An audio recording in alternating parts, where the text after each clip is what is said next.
मृत्यु एक अटल सत्य है। कहानी में आपका स्वागत है। एक राधे श्याम नामक युवक था। स्वभाव का बड़ा ही शांत एवं शुभ विचारों वाला व्यक्ति था। उसका छोटा सा परिवार था, जिसमें उसके माता पिता, पत्नी एवं 2 बच्चे थे। सभी से वो बेहद प्यार करता था। इसके अलावा वो कृष्ण भक्त था और सभी पर दया भाव रखता था।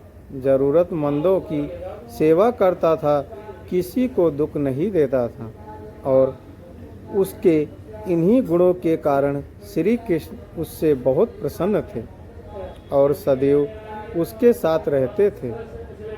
और राधे श्याम अपने कृष्ण को देख भी सकता था और बातें भी करता था, और इसके बावजूद उसने कभी ईश्वर से कुछ भी नहीं मांगा। वह बहुत खुश रहता था, क्योंकि ईश्वर हमेशा उसके साथ रहते थे, उससे मार्गदर्शन देते थे। राधे श्याम श्री कृष्ण को अपना मित्र की तरह ही पुकारता था और उनसे अपने विचारों को बांटता था।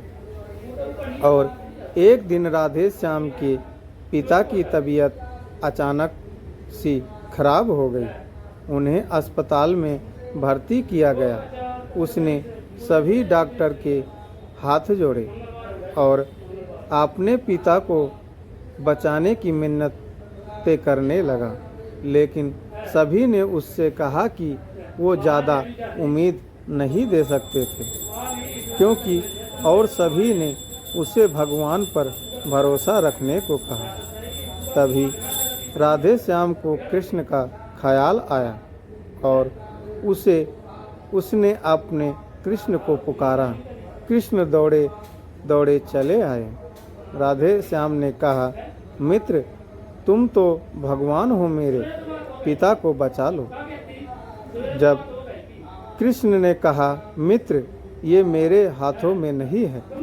अगर मृत्यु का समय होगा तो होना तय है। इस पर राधे श्याम नाराज हो गया और कृष्ण से लड़ने लगा और गुस्से में उन्हें कोसने लगा। भगवान ने भी उसे बहुत समझाया, पर उसने एक न सुनी। और तब भगवान श्री कृष्ण ने उससे कहा, मित्र, मैं तुम्हारी मदद कर सकता हूँ, और लेकिन आपको इसके लिए तुम्हें एक कार्य करना होगा। राधे श्याम ने तुरंत पूछा, कैसा कार्य? तब श्री कृष्ण जी ने कहा, तुम्हें किसी एक घर से मिट्टी भर ज्वार लानी होगी और उसे ध्यान रखना होगा कि उस परिवार में कभी किसी की मृत्यु न हुई हो। राधे श्याम झट से हाँ बोलकर तलाश करने में निकल गया। उसने कई दरवाजे खटखटाए। हर घर में ज्वार तो होती, लेकिन ऐसा कोई नहीं होता जिनके परिवार में किसी की मृत्यु ना हुई हो। किसी का पिता, किसी का दादा, किसी का भाई और किसी की माँ, काकी या बहन 2 दिन तक भटकने के बाद भी राधे श्याम को ऐसा एक भी घर नहीं मिला। तब उसे इस बात का एहसास हुआ कि मृत्यु एक अटल सत्य है।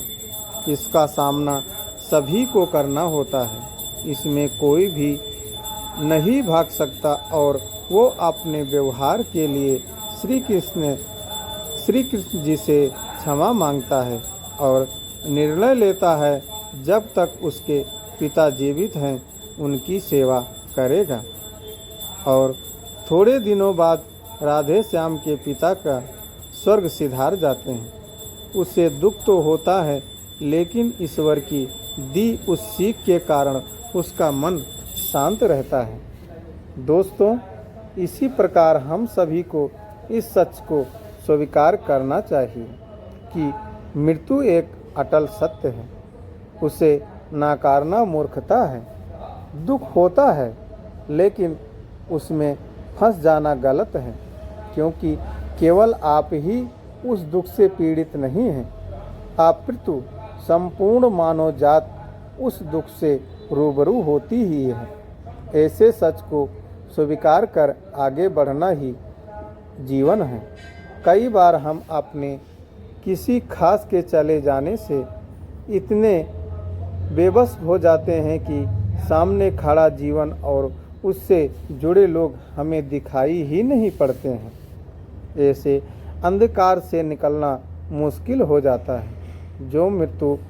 जो मनुष्य मृत्यु के सत्य को स्वीकार कर लेता है उसका जीवन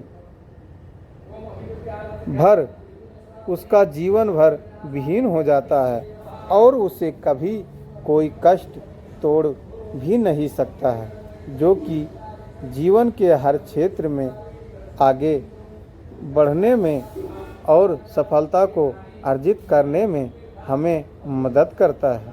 तो दोस्तों, ये हमारी कहानी आपको कैसी लगी प्लीज़ हमें कमेंट करके ज़रूर बताएं और हमारे चैनल को लाइक, कमेंट, सब्सक्राइब करें। दोस्तों, जय हिंद, जय भारत।